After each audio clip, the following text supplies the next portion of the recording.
mind, Josh, that the Rochester Americans are in the Eastern Conference and the IceHogs are in the Western Conference.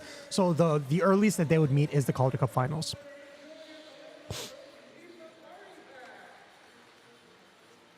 Would you rather game? Do you have like specific ideas on Would You Rather? Or do you want me to just pull up a Would You Rather game on online? I think that would be fun. I feel like you're absolutely on your game. Yeah, no problem, Josh. 9:05 to go, second period. Rockford leading the Admirals 2-1. A pair of second period goals. Let me just make sure I don't have this open because I'm gonna try finding a Would You Rather game online. Let me see if I can Would You Rather. To grow in a rewarding career. Explore opportunities at jobs.sendix.com. Sendix Would Food you Market's rather? your trusted local grocer. All right, yeah, we can do this. We'll do this in the next intermission, all right? I appreciate the idea, Hockey Son. Gutman will take the draw. Let's switch things up. We'll play Would You Rather. I know you're going through it because I'm just way better at Human or Not than you are. And I respect it. It's okay. I'm not one to shame you. It's completely okay. Not everybody can go undefeated, so it's completely okay. We'll stick to something that's more your level of competition, which is completely okay. We'll play Would You Rather in intermission. No problem. Face off to Leo. Guys, we got to do it for the Hockey Son, man. He's going through it, man. It's supposed to be his game, too. I'm pretty sure he's the one who introduced me to Human or Not, and now I'm just so much better than he is. It's okay. Shook Kemmel, but DeLeo follows. Jammed it up in the air. Comes down to Korchinski. So for the sake of his sanity, we'll play Would You Rather instead. Del Mastro in the near corner. Del Mastro spins away. Passes in front of the goal. Left circle for Doc. It was a good try by Doc, but he just couldn't outrace Doug Iso. Here against Rockford with 8:40 to play in the second period. The IceHogs I did see that second city. In this I saw that. Game 5 of the Central and Jim Corneliuson also liked your tweet acknowledging that. That's awesome Drew stuff right there. Fetter Svechkov will face off with Cole Gutman. Dude, Dana Gray keeps putting negative energy. Again, the Admirals haven't been allowed to do much. Stop saying things like that. Doc in the slot, I wonder if actual professional hockey commentators have the same superstitions that fans do. I really wonder if that's the case. I wish I heard more because Dana Gray's like going against every single superstition that most fans have. Face off back in the near circle, stick side. He's talking about nothing but like how, oh, Rockford looks so good and Milwaukee looks so bad. Like, shut up. Very, very aggressive face-off by the IceHogs. All five players are in one line. They're ready to explode for offense there. Again, still Svechkov and Gutman on the face-off. Oh my God, yeah, that's what I was afraid of. A face-off win could go directly on Drew Commesso, but he was alert and he made the save. Stick save Commesso. Korchinski behind the Rockford goal. Into the left circle, he'll lift it in the air to center. Oh, almost held in by Gutman. And then Sanford holds it in anyways. Sanford almost a great forecheck as well. Cross ice pass over. That's a good pass, but great read by Korchinski to get that right back the other way. All commentators don't believe in the commentator's curse. That's ironic, isn't it? I mean, I understand professionalism and not being partisan. Of course, are you freaking kidding me? I'm going to. Bumped and they scored! How did that happen? Korchinski was blasted behind the net by Bellows. And Fetter Svechkov is able to score at 12:06. We got to see a replay here. It looked like Korchinski was just rimming it away. Bellows put a big hit on Korchinski, and the puck ended up in the Rockford goal. Commesso left it for Korchinski. The puck bounced off Svechkov, and he just jammed it in on the far post. Stop! Stick handling behind your own net, Korchinski! As he tried to backhand it out of the zone, it went off the shin of Svechkov. And he tucks it in at 12:06, and we're tied at 2. And that better give the Admirals some juice.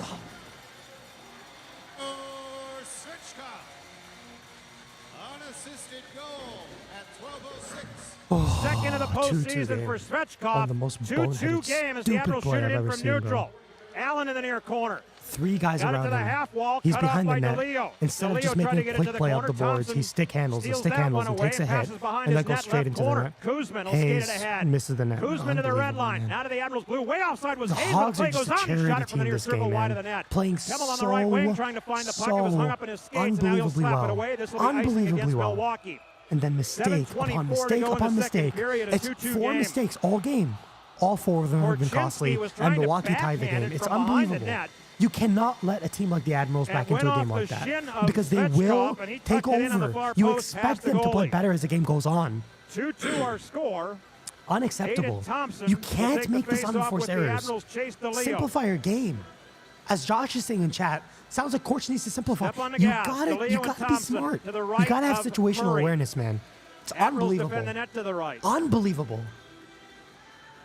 I can't imagine what's going through Drew Comesso's mind right now, because it's unacceptable. These mistakes are not worthy of professional hockey. They're horrible reads, horrible decisions. And it's your best players making your worst decisions, and that's unacceptable. Both goals are from the two best players on the team. Artyom Levshunov making a mistake on the first goal, Kevin Korchinski on the second goal. It's just, it's so frustrating. Game 5 of the Central Division Semifinal Series. It's 2-10s. 2-10s. T-E-N-S-E. The draw to the glove side of Murray. That is his left. That's a ball breaker, man. Right. That takes every bit of energy out of me. I can't believe with DeLeo in the near circle. Again, I said this about Levshunov, but Korchinski now, he's screwed up too many times. We need to see a flash that leads to a goal now. Off to the glove side of Murray. It's necessary. Gutman pushed it to You're allowed to make mistakes as a raw prospect, especially on the blue line. You need to have flashes though. It's game 5. This isn't Pee Wee hockey anymore, man. Shot from the left point by Fitzgerald, hit his own man Mayhew. The Admirals skate out. Kemmel to the blue line of Rockford on the left wing. He'll bank it off the near boards and chase to the corner with Fitzgerald. Levshunov there too. Kemmel kicked it free. Left hash mark. Josh says, I know it's NHL hockey, but think of a Tanev or McCabe, what they do there. Tanev is the king of simplifying the game, man. It's why his longevity, he was given a huge contract, and of course I don't expect him to be the same Chris Tanev at the end of it, but the reason his longevity has been so amazing is because of how simple he plays. He plays the right way and he plays simple. If he knows pressure's coming, he gets it out to the players who are responsible for playing offense. 19-9 on the scoreboard. You guys can probably tell, even though my voice is gone, that's not the reason I'm just so dejected right now. This should not be a tie game. It should not. There's no universe where this game should be tied. And you expect Milwaukee to play better. It's just unacceptable. To take the face-off for Milwaukee. Another defensive zone face-off. From the right wing to the center dot. I have my eyes glued on you, Levshunov. You cannot make a mistake here. Levshunov to Fitzgerald. The IceHogs Gutman. Gutman wins the face-off. Levshunov another in the icing. Corner. Behind his goal, Fitzgerald. Left wing, it got past Doc. Icing will be the call here against Rockford as it goes the length to the Admirals' far corner. Oh, it's not now icing. The referee is overruling both linesmen. The linesmen both called it icing. Jordan Samuels-Thomas saying no. Yeah, I completely agree with you, Josh. You're spot on with that. I mean, you. Are they? It's the playoffs, man. It's an elimination game, and that's the kind of play you're making. It's just so stupid. So center dot face off. 6:27 to go in the second period. Honestly, I don't even think I'm being too harsh. I apologize earlier for being too harsh. I don't think I'm being too harsh. This is the playoffs. Put your big boy pants on. You can't have these types of mental lapses in the playoffs and expect not to get burned by a team that's much better than you. If you're an underdog, play like an underdog and make the safe play, especially when you're protecting a 2-1 lead. You cannot make plays like that when you're doubling them up in shots on goal. It's unacceptable. O'Reilly and Docker there as well. Levshunov. Oh. Back to the left point now, Fitzgerald. Kevin Fitzgerald. Levshunov with a lane. He shot is saved. Shot blocked. After Levshunov's shot was blocked. That was a good little toe drag by Levshunov there. Bar hash marks Fitzgerald. Played it behind the goal. O'Reilly there to pick it up. I really like the neutral zone pressure by the forwards of the IceHogs. Denisenko tripped up Fitzgerald behind the play. No penalty as the Admirals get the puck into the Rockford zone. Levshunov rims it from behind his net. Left wing Fitzgerald turned it over at neutral. Lucchini had to drift it back in. Glove down by Levshunov in the slot. The Admirals were targeting I wouldn't go that far. Fake wonder. He's still 20. Tip on that one. He did not. Especially, and he's also very, very physically underdeveloped. And the thing about Korchinski is, if he does develop physical maturity, he will be a much better skater, and he will get away with making some of these plays at the NHL level, and they will lead to more high-danger chances. It sucks because on one hand, you want him to understand his own body and understand what he can and can't get away with, but on the other hand, you don't want to neuter him the way he was neutered last season, right? It's a tough balance, but I mean, in the playoffs, you just got to simplify your game. Good save by Commesso through traffic. Shoots one into the mid of Commesso. He'll hang on. Korchinski just made a horrible, horrible play. Just unacceptable. Both goals are just unacceptable mistakes, man. It's ball buster upon ball buster. This should not be a 2-2 game. It's so frustrating, man. Unbelievable. It's just unbelievable.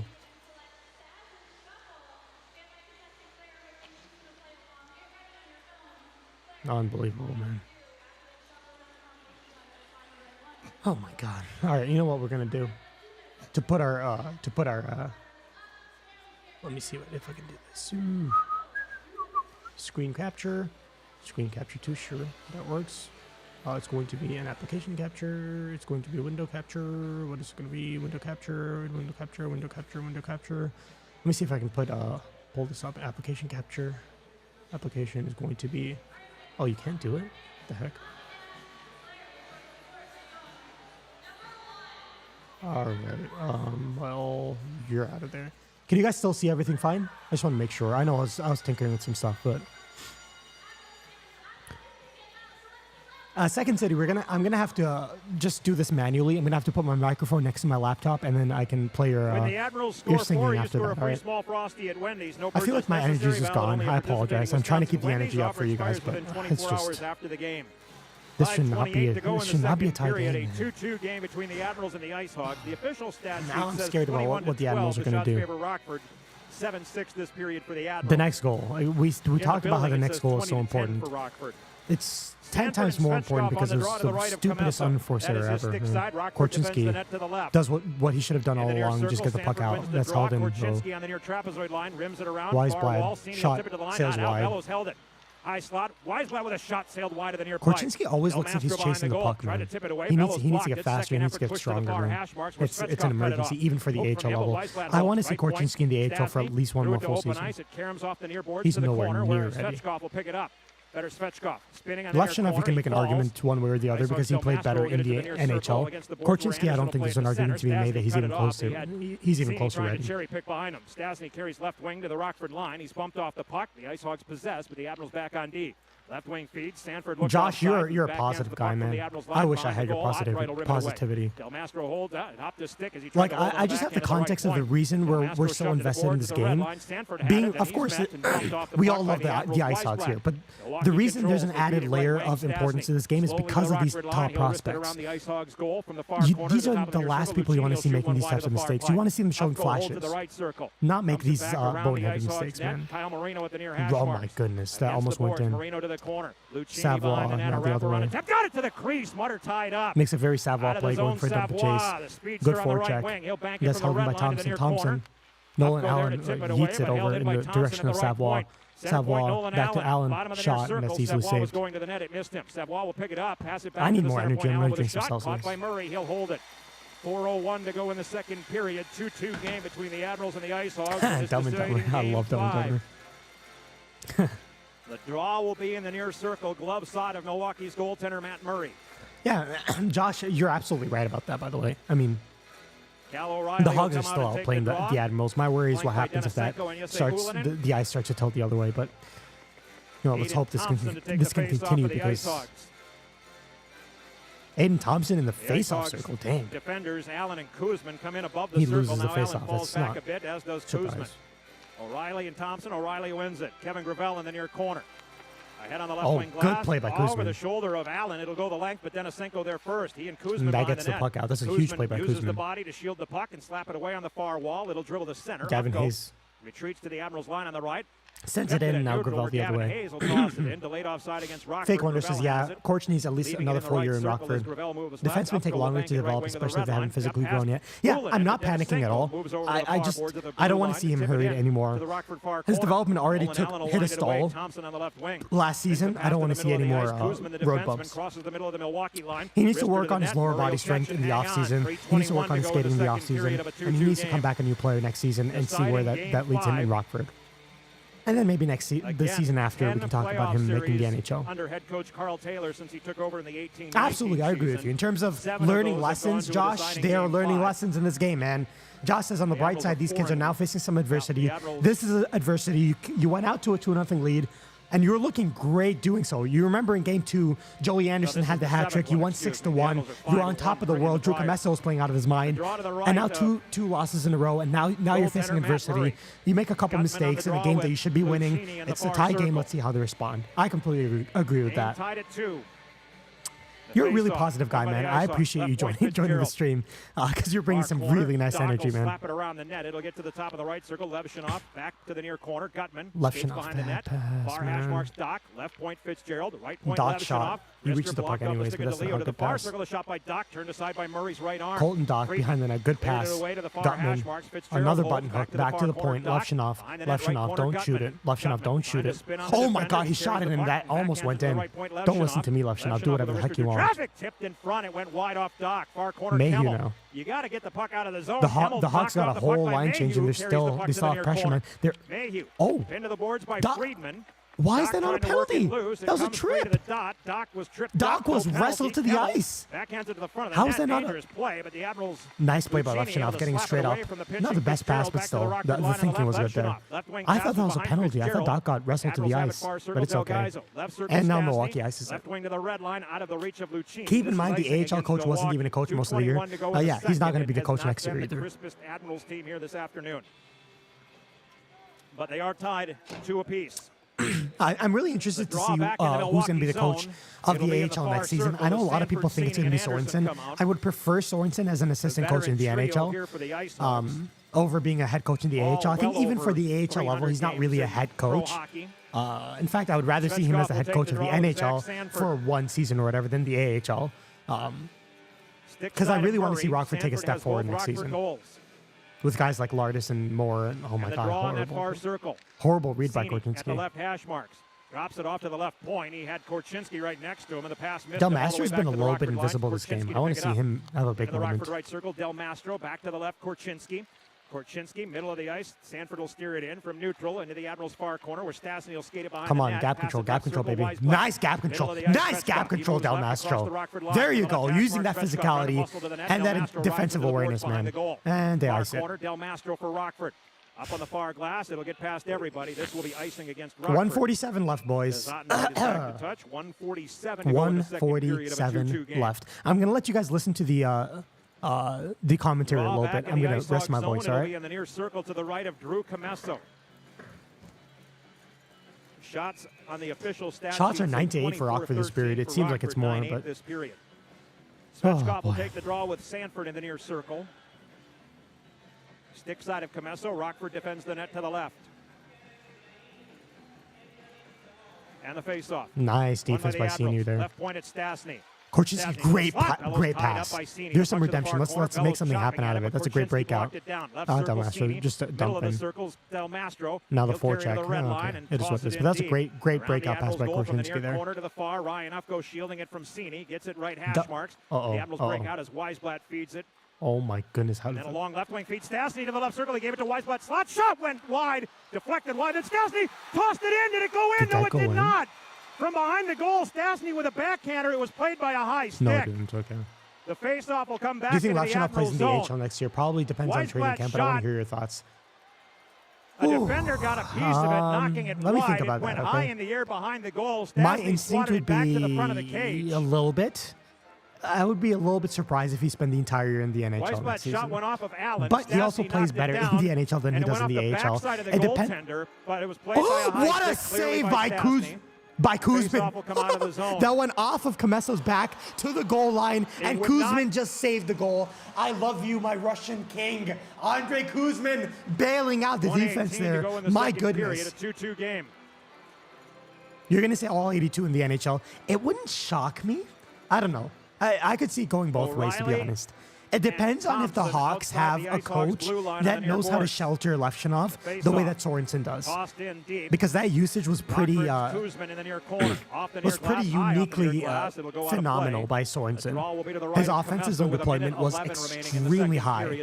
And for a player who needs sheltering in the NHL, Sorensen did a great job with that. So if the next coach is able to do that, then sure, play him in the NHL, let him learn from his mistakes. But if not, then you could see some Korchinski level mistakes happen. So it depends. I would say it depends. Denisenko, the Admirals' goals in this one from Chase DeLeo and Fedor Svechkov.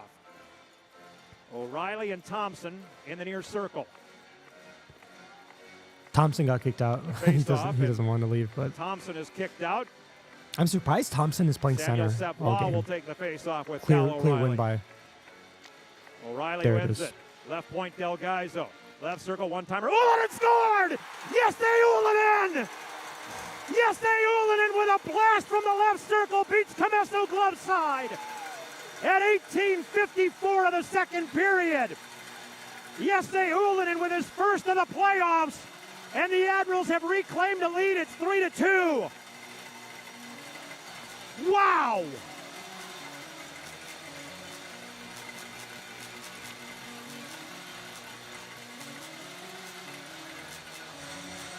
Milwaukee Admirals go!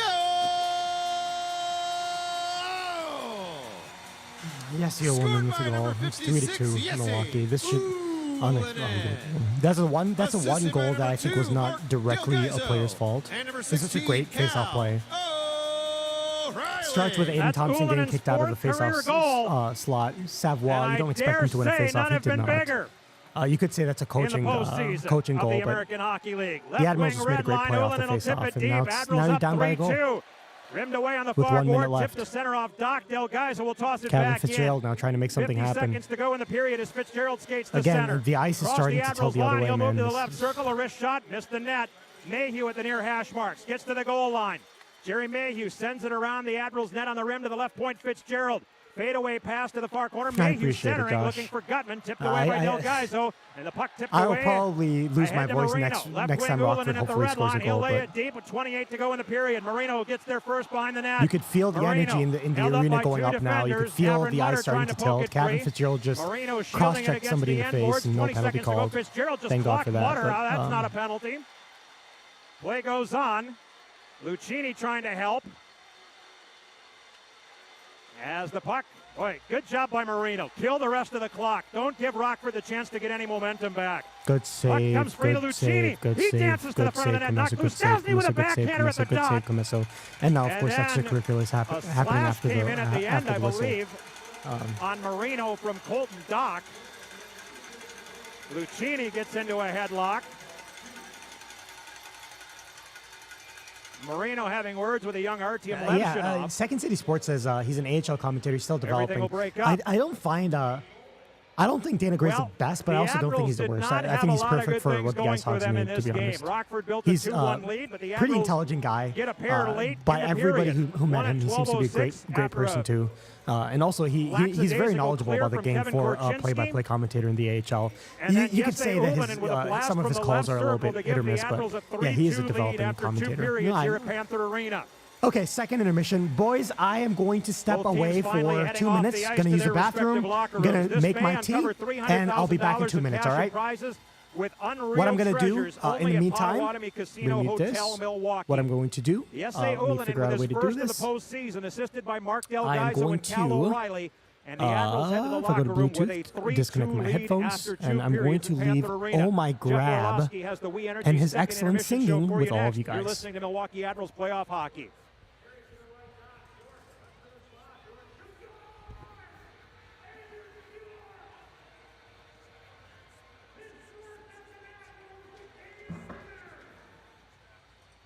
Uh, 1747.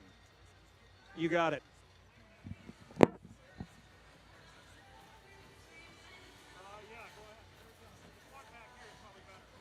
I don't want to talk about the things we've gone through, though it's hurting me. Now it's history. I played all my cards, and that's what you've done too. Nothing more to say. No more ace to play. The winner takes it all. The loser's standing small beside the victory. That's her destiny.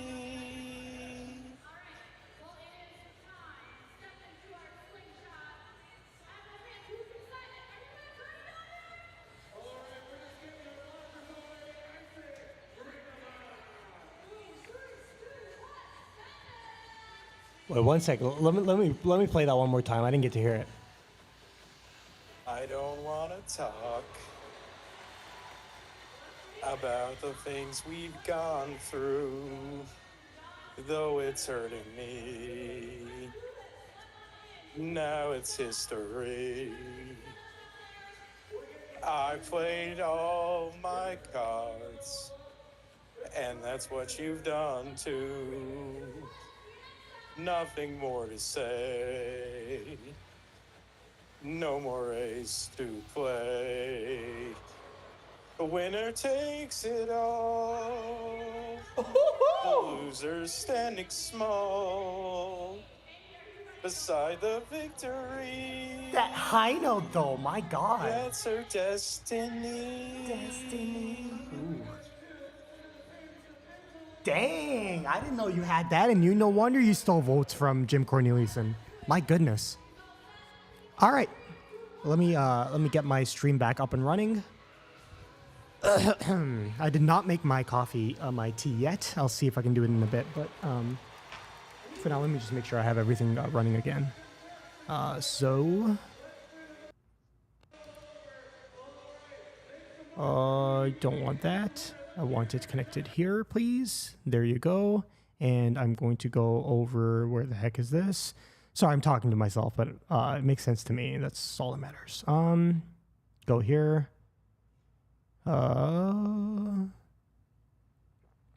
Wow, look at this negativity in chat. Soup thinks that Second City doesn't have a future in the music industry with those high notes. What is this hater energy? Oh my God. All right, so let's see what we can do. OBS, let's go to gaming once again. All right, so let's do Would You Rather, all right? This is going to be interactive. Would you rather always consciously breathe or always consciously blink? I know my answer from a medical perspective. This is extremely dangerous.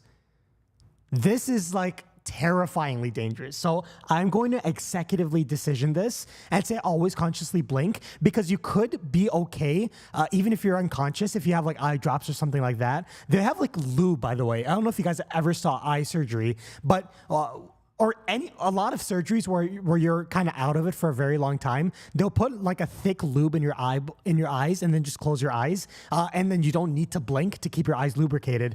Always consciously breathing.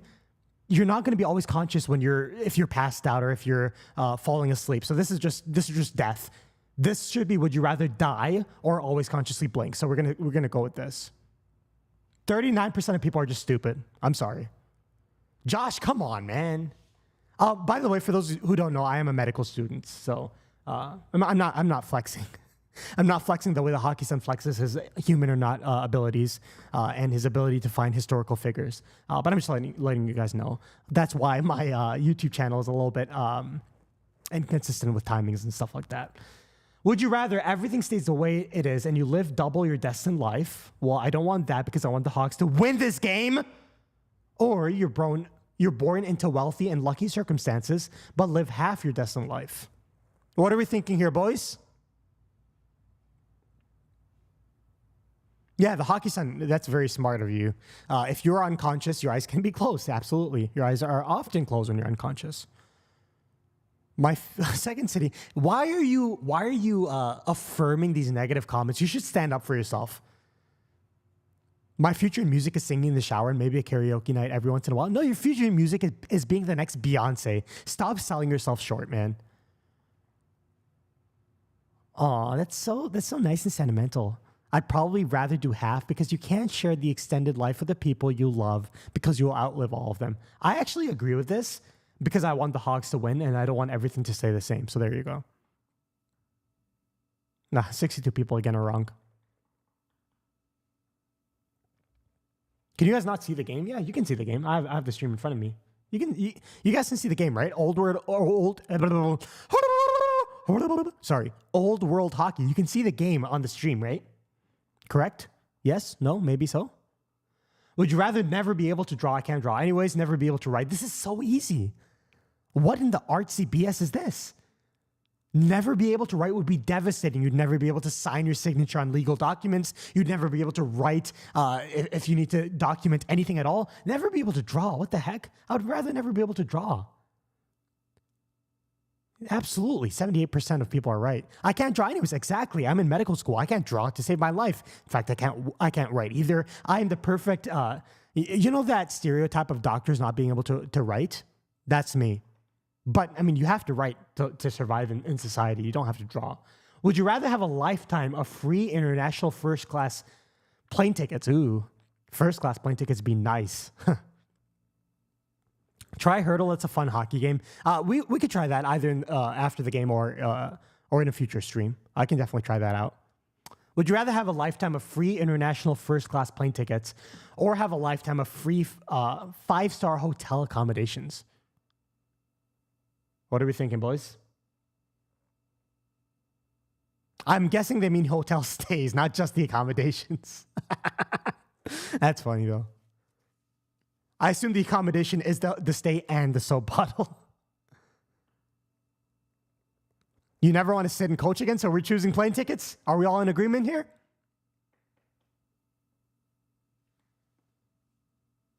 Plane crash. What a negative person. Planes crash. Hotels don't. Okay, buddy. Would you rather crash while your knees are pushing up against the person in front of you and you can't recline your seat? Or would you rather crash and die in luxury? How about that? I mean, even a 2-star motel has a bed that you can lie down in. It has safety that you can lock your door. It has a bathroom that you could use. It has a shower. The difference between a plane seat and like an elite first class seat, the difference between like economy, basic economy on like Frontier Airlines and a first class plane ticket, I assume this is on an actual good airline, is massive. I'd rather see blood in my stool than either of these options. More TSA checks. Well, how about this? Would you rather have a lifetime of free international first class plane tickets and you don't clear, or TSA pre-check? One of those two things that lets you get through security way easier. Hotel stay. Oh, that's actually really good. That's a really good point. You know, I think you may have just sold me. The Hockey Sun says hotel stays could eliminate the need to have housing as well because you have a lifetime of free 5-star hotel accommodations, so you don't need to pay rent. I think that may be the better option. Soup, the thing is, like, plane tickets are expensive, but as somebody who flies Frontier and Spirit religiously, they can get pretty cheap if you plan ahead. Lodging, especially if you live on the West Coast like I do, lodging is extremely expensive. Very expensive. Hotels are, yeah, you know what? You just sold me. I'm going to go with with a lifetime of free 5-star hotel accommodations. Bam. 63% of us are on the same wavelength. I appreciate you, the Hockey Sun, because you just convinced me. Would you rather work 9 to 5 on a job you hate or 7 to 6 on a job you love? What a stupid ass question. Josh, come on. I would do unspeakable things for the Hawks to win Gavin McKenna. That's not even close. Unspeakable things. Unspeakable. I can't even talk. Unspeakable things. Unspeakable things for the Hawks to get McKenna. I can't even disclose what I would do for the Hawks to get McKenna on stream. That's how unspeakable they are.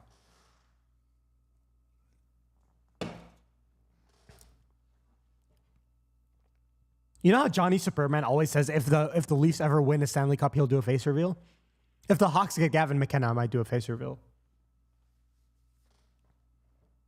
I chop off my arm to get McKenna. Which arm? Let's hold soup to this. Sorry. All right, anyways, would you rather work 9 to 5 on a job you hate or 7 to 6 on a job you love? I'd rather have a work-life balance, so there you go. Wow.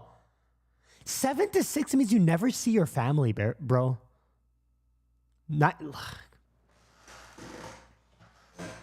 Would you rather have a spouse but no personal friends? Or have no hoes but have friends? Bros before hoes, come on, man.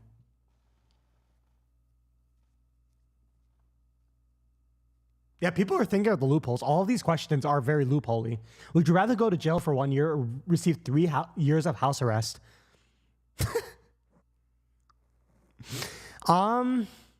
Okay, so here's the thing.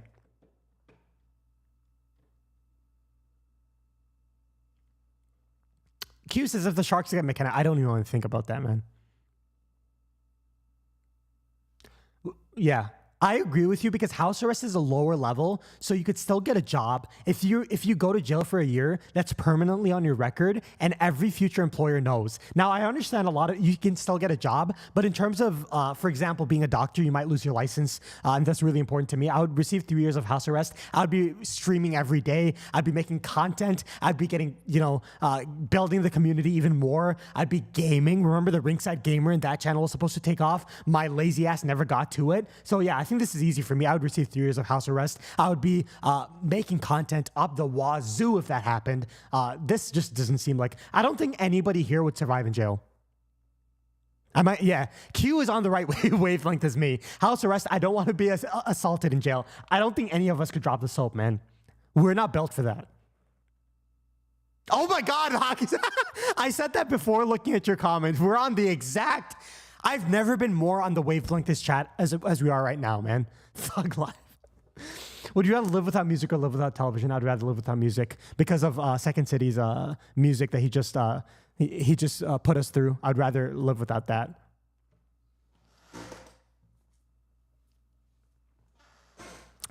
Would you rather be stuck reliving the same good day over and over again? That seems terrible, man.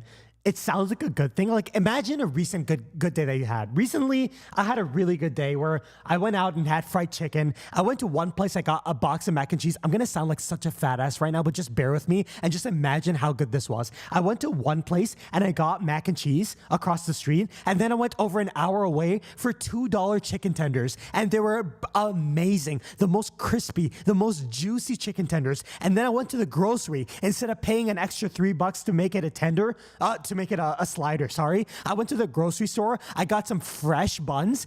That sounded dirty. It's not, I swear. I got some fresh buns. I got some lettuce and tomato. I got some sauces, and I put it all together, and my goodness. I put a tender in the buns. What the heck, Dana Gray? I can hear him, but you can't, but Dana Gray's still yapping in my ears. But anyways, I put it together with a tender, with some veggies, just because I'm healthy like that. I'm built different. You already know how it is. I put a tender. I put a nice scoop of mac and cheese on top of the tender and some honey on top of a hot tender. I put 2 buns between that and I ate it. That was a good day. But if you're stuck reliving that same day over and over again, it would get boring real quick. The Big Bag.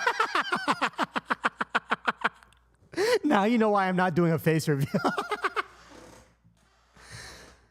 Have every bad day of your life repeated twice. I feel like you could do that and you can learn from your mistakes better. I feel like Artyom Levshunov should have every bad day of his life repeated twice so he can develop at twice the pace. So just for Levshunov's sake, just for Korchinski's sake, so they stop making the same mistake over and over again, I'm going to have every bad day of my life repeated twice just so the same happens to them. All right? BBG. You know what? I might make that my second channel, like a clips channel. A lot of people told me, like not a lot of people, I shouldn't act like I'm famous, but one person DM'd me and said that I should make a clips channel. I might make it a Big Bag General. And nobody knows the reference other than my fat ass. You guys know how fat I am, so. Would you rather live in a house that's constantly changing locations? Hell no. The whole purpose of a house is for it to be predictable. After a long day of unpredictability, you want your house to be comforting and predictable. This is horrible. I didn't even read the second choice, but I already know I'm going to choose it. Would you rather live in a house that's constantly changing locations? Absolutely not. Or live in a house that's constantly... What? That's horrible. Okay, do you get to decide what locations it's constantly changing to? Or do you have to like find your house? Because that sounds terrible. But if you're able to determine every day where your house changes locations to, I think this is an easy pick. Because you can go out, you can live your life, and then you can move to your house to wherever you are at that point.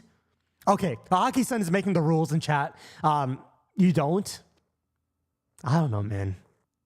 This also seems terrible because if the inside of your house is changing, like the location of your bedroom is changing, and you come back after a long day of work, after a 14-hour shift, and you can't find your freaking bedroom, oh my God. That seems terrible. You know what? I think we're choosing the black option, right? What do we think? Second City Sports says, no, you can end up in Paris or you can land in North Korea.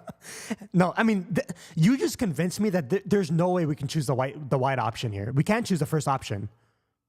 So we have to go with the black option, right? Yeah, different styles and designs, because at least there's one part of it that's predictable. If you can't find your freaking house, then what's the point of having a house? And the last one before we go back to the stream, would you rather post every text message you ever sent on the internet? What the heck? No. Or have tattoos on your forehead? What the frick is this?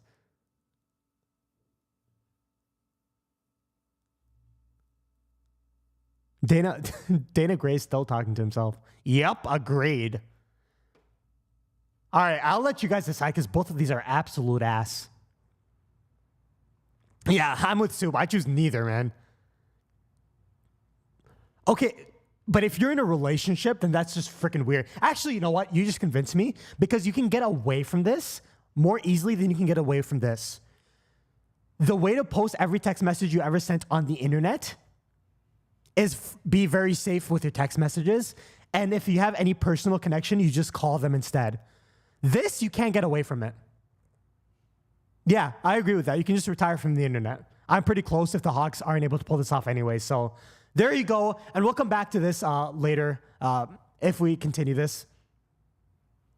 Let's get back to the stream. You guys can still hear the stream, right? Let me see. Oh.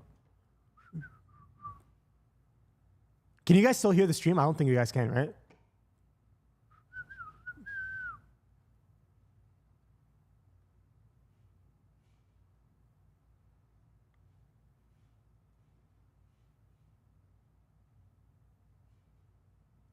You guys cannot hear? Can you hear? Can you not hear the audio from the game?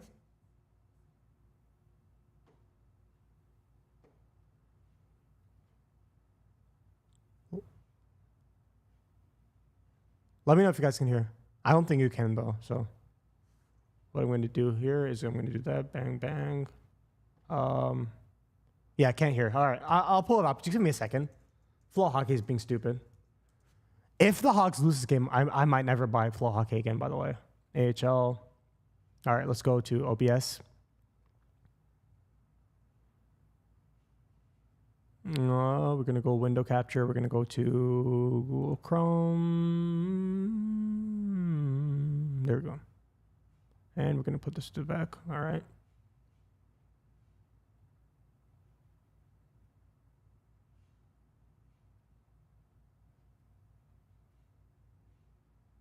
Korchinski, can you guys hear now? Right at the red line for Del Mastro. Ethan Del Mastro will risk should be able to hear now, right? Milwaukee's goal to the near hash mark. Cal O'Reilly will play it back to the line. Held in left point Gutman. He'll snap it to the far corner.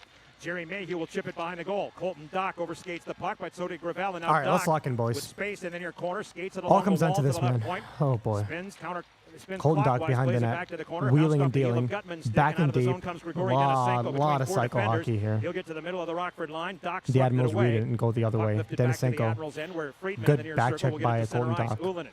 A little give and go with O'Reilly. Here's Ullinen into the right hash marks. Sends it behind the net off the stick of Allen. O'Reilly gives it back to Jesse Ullinen. To the right point for This is Friedman. weird. Mark Eden's playing a bit of a 1-2-2. Left hash marks, I'm used to Denisenko into the far Mark Eden corner. playing the Denisenko exact same works thing his way that behind Anders the Sorensen Rockford played in goal the to near. NHL. This is much more of a 1-2-2 than now Cal O'Reilly after Del Mastro tied up what I'm used to Denisenko. seeing Right from the hash marks, IceHogs Denisenko. during the end Right of the point, regular Friedman. season. Left point Del Gaizo, right Friedman. He moves toward the middle of the line. Wrist shot rolls over the net.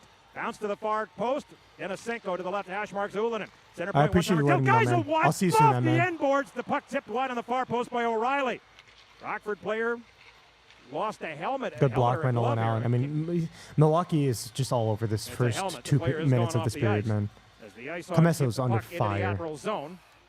It'll be steered away. The shots on goal advantage is deteriorating by the Turner second, man. right behind Oh my Milwaukee's God. net. 17:48 to go in the third. A 3-2 Milwaukee lead. Ottenbright snaps a pass off the right wing board. Still 20 concurrent viewers. I appreciate y'all for joining me. 6 p.m. on a Sunday. No better time for IceHogs hockey if they can wake up here. Really appreciate that. As Thompson moves it right wing for Good Samuel block. Savoie. He takes a hit from Ottenbright. The puck into the Admirals' far corner where Stasny corrals. Savoie, don't go there, Bang it off bro. the near glass. It's okay. Paul Ludwinski knocked it down, but Stasny tipped it from him, and the Admirals have it in their left circle. Ottenbright. Left wing red line. Chase DeLeo will loses dump the it in puck. behind the goalie. Commesso will Nice play play by it from Savoie, but still recovered by D'Elia. Kuzmin will play it ahead, right wing. Kevin Fitzgerald, D to D. Kuzmin up ahead. Savoie dumps it in, angle dump, going for Ludwinski. Ludwinski, good forecheck, but it's protected well by the Admirals defenseman.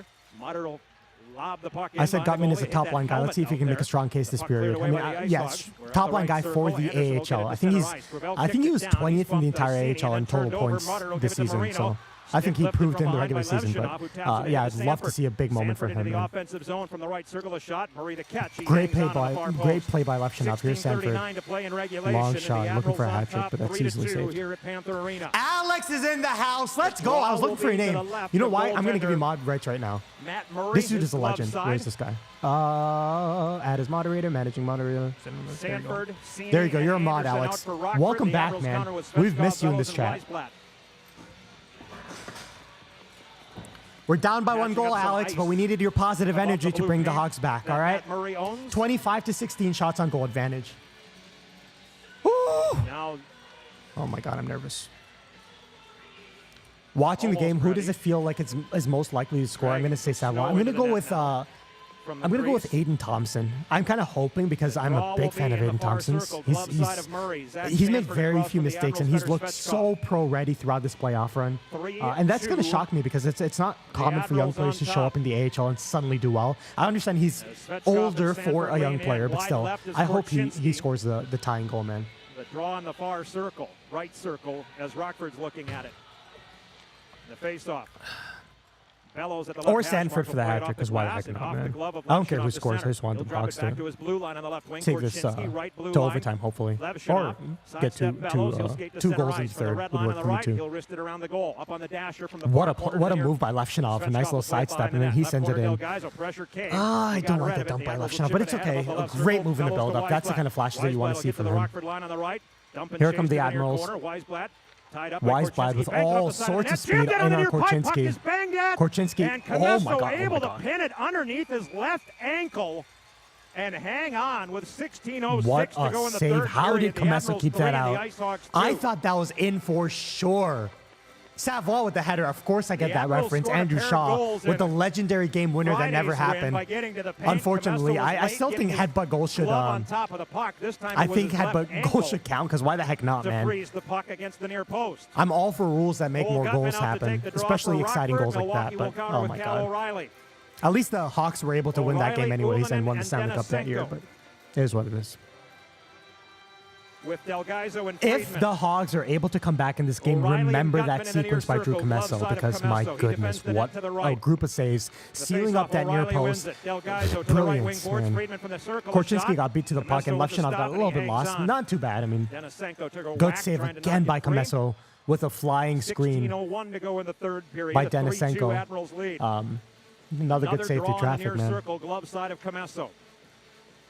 Yep, you're on top of your game, man, Josh. You remember the Kruger 3 overtime game winner. Kruger, Hawks legend, man.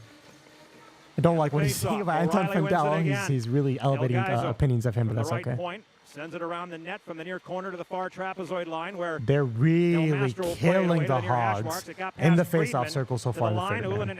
Killing the Hogs. Offside will be the whistle against Milwaukee as the puck trickled out, and thank God. Thank God that's offside, because Alex says, what's the series right now? This is a winner-go-home Game 5. And this is a 5-game series. This is not a 7-game series. So this is basically the equivalent of a Game 7. And the Hogs are down by 1 goal with 15 minutes left. 15 minutes away from me deleting Flow Hockey forever. So let's hope that doesn't happen. Let's hope we're able to get some more streams with the Hogs. But yeah, they need to get a goal. They've outplayed the Admirals for the majority of this game. It's just never happened. 2 huge mistakes. I'm not going to keep harping on those because we need to look ahead now. Gutman, good breakup pass. Jerry Mayhew up ahead. Colton Dock, come on, win that puck. Huge play. Cole Gutman. Allen, oh, he whiffed on a Del Mastro whiffed on the one-timer there. Colton Dock, come on, win the puck, baby. Jerry Mayhew, good play.